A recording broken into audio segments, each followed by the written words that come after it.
kita lanjutkan ESQ Virtual Training.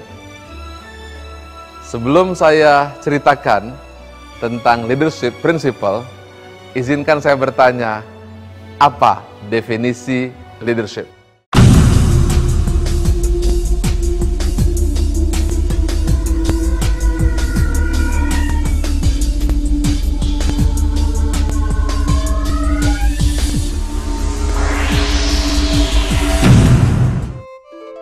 Banyak memang definisi leadership. Di internet begitu Anda klik, ribuan, puluhan ribu. Tetapi ada satu yang semua sepakat. Leadership adalah pengaruh. Kemampuan untuk memberikan influence. How to influence people. Bagaimana mempengaruhi orang lain.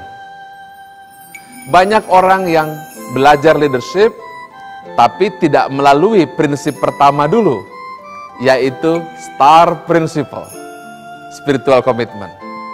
Yang kedua, Angel Principle. Dilewati dua prinsip sebelumnya, tapi langsung mempelajari ilmu mempengaruhi. Bayangkan, dalam ilmu mempengaruhi, orang diajari bagaimana membuat pengaruh kepada orang lain.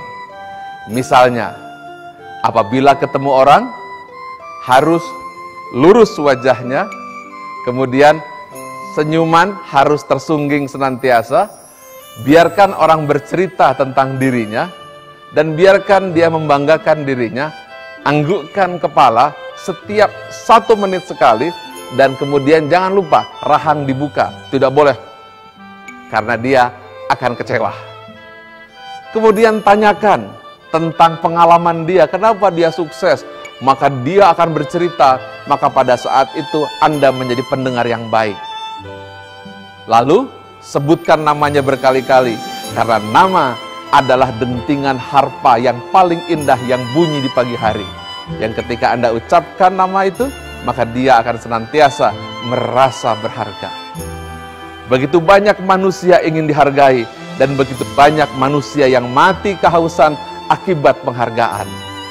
Dengan ilmu leadership, kita masuk dengan kata-kata tersebut, pergunakan skill tersebut, setelah itu, Anda bisa minjem uang kepadanya 100.000 rupiah. Bayangkan ilmu leadership apabila orang jahat mempergunakannya. Bayangkan ilmu leadership kalau dipergunakan oleh para playboy. Maka akan habis mungkin wanita-wanita, karena playboy-playboy tersebut tahu persis bagaimana mempengaruhi wanita. Bayangkan kalau ilmu ini dimiliki oleh para politisi, oleh para pejabat, dan oleh penjilat.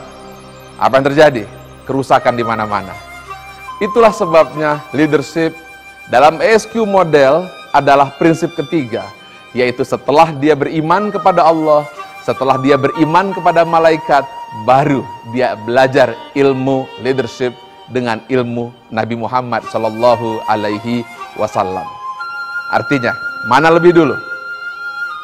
Prinsip dulu atau leadership dulu? Kebanyakan kita leadership terlebih dahulu. Akibatnya dipergunakan untuk merusak lingkungan. Mari kita lihat gambar berikut ini. Apa yang Anda katakan tentang leadership orang ini? Hitler.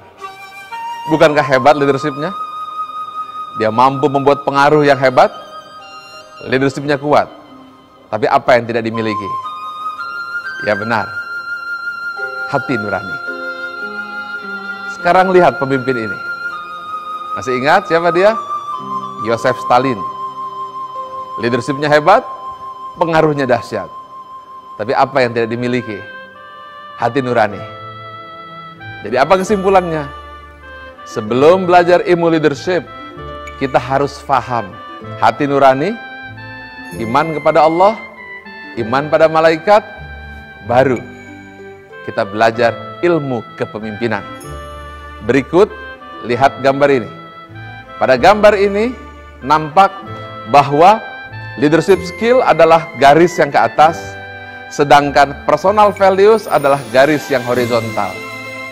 Apabila Anda melihat gambar ini, Anda bisa melihat bahwa pemimpin yang hebat, great leader, adalah orang yang memiliki personal values bagus, hatinya baik, tetapi memiliki pengaruh yang kuat. Tetapi, kalau dia hanya belajar ilmu leadership, pengaruhnya sangat kuat, tetapi personal values atau pribadinya buruk, maka kita akan jadi Hitler atau Benito Mussolini. Begitu juga sebaliknya, kita punya hati yang bagus, tetapi lemah leadershipnya, maka kita menjadi pemimpin yang tidak stabil. Oleh karena itu, leadership adalah kombinasi antara hati yang bersih dan kemampuan untuk mempengaruhi. Kita akan lanjutkan bagaimana cara mempengaruhi sehingga kita bisa menjadi seorang pemimpin. Mengapa? Sukses seorang tergantung ilmu leadershipnya. Leadershipnya rendah, dia akan rendah. Leadershipnya sedang, segitu karirnya. Leadership tinggi, maka karir mengikuti ilmu leadershipnya. Your attitude determine your altitude. Karaktermu akan mempengaruhi ketinggian karirmu.